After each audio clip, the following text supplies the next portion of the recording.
Hey everyone, I'm doing a video on my windowsill plants.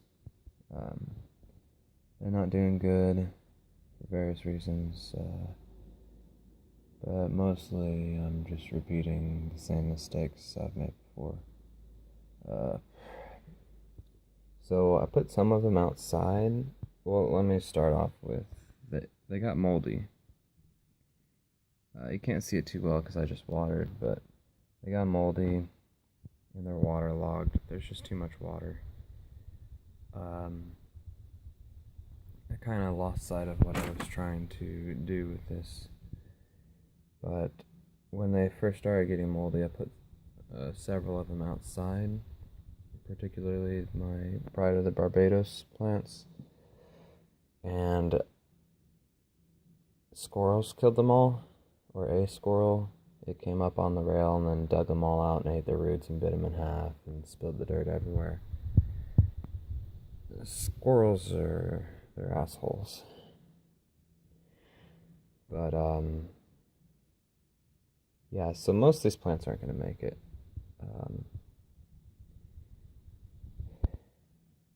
I try saving some, but well, I'm gonna try treating a lot of this mold with a very diluted solution of apple cider vinegar, maybe a little baking soda, cinnamon. Possibly I'll try rubbing alcohol, isopropyl alcohol, but just when a plant doesn't have a good start, it usually doesn't turn into a good plant. Like it'll have stunted growth and stuff, so a lot of these are probably screwed. Anyways, you might notice some new ones. I didn't have these in the windowsill until recently, so this is my date tree. I don't know how he's really doing because it never changes. Which is probably a bad thing. That's probably stunted growth. I just trimmed a bunch of leaves off of this guy. They were infected with something. Plants really don't like being indoors. Or, some plants are better for indoors than others. This here is coming back. It got hurt in the freeze real bad.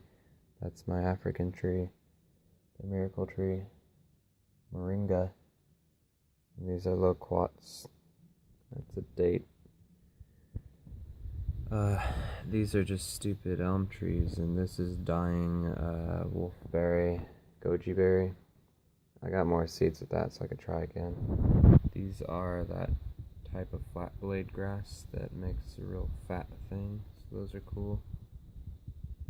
The Pride of the Barbados, the Bolivian cucumber, it died.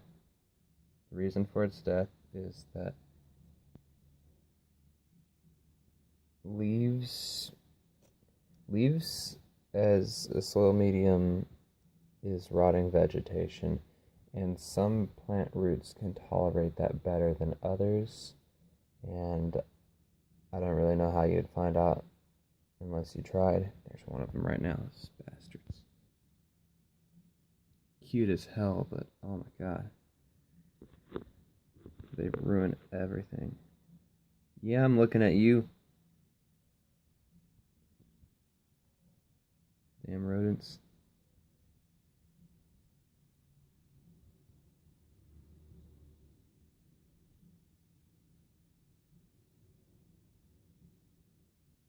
Bushy-tailed bastards. So yeah, like this is also goji berry, wolfberries, they're dying. This actually got dug up by the squirrels, but I put it back in the ground. It might make it. It's a Turk's cap. Part of the Barbados that was in here died, but I've got some of these flat leaf grasses.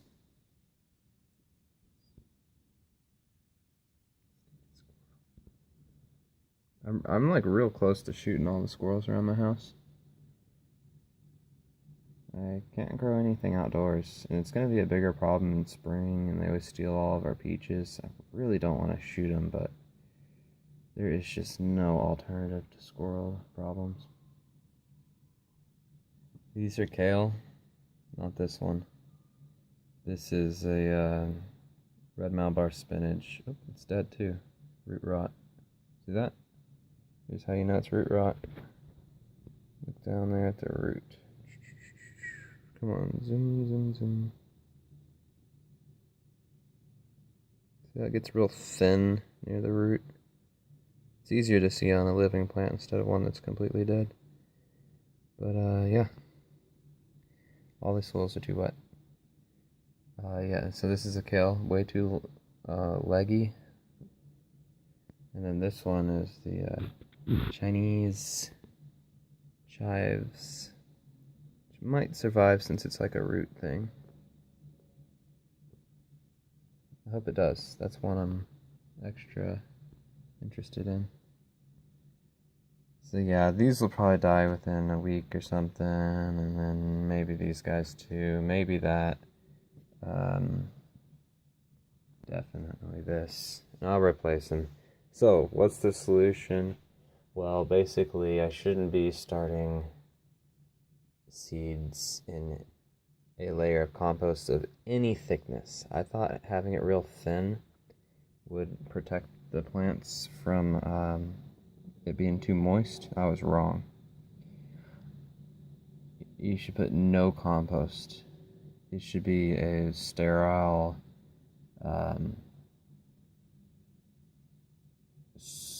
you're going for good soil structure early on. The plants don't even take up nutrients until they're a certain size, like once they get their first true leaves. So like this guy might, but the amount of nutrients that he needs is so tiny. So the solution is perlite and sand. The whole container, perlite and sand, nothing else. And then once the plant starts to need nutrients, then I'll add small amounts of compost on top and then water it in. So yeah, that's it.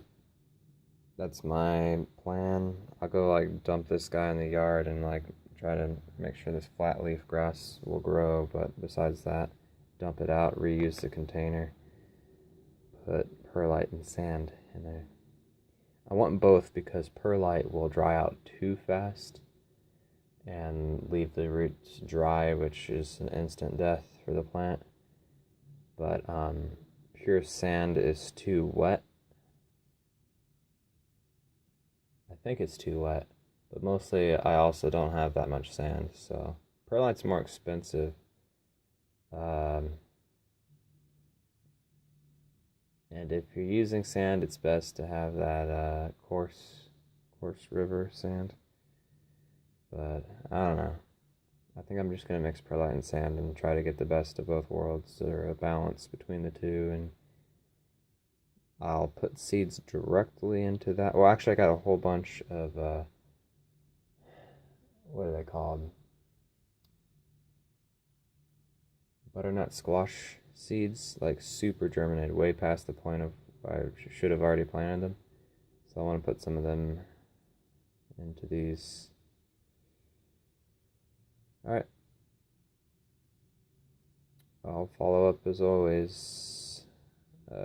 Sorry the results suck. This is a big part of gardening, especially when you're a beginner.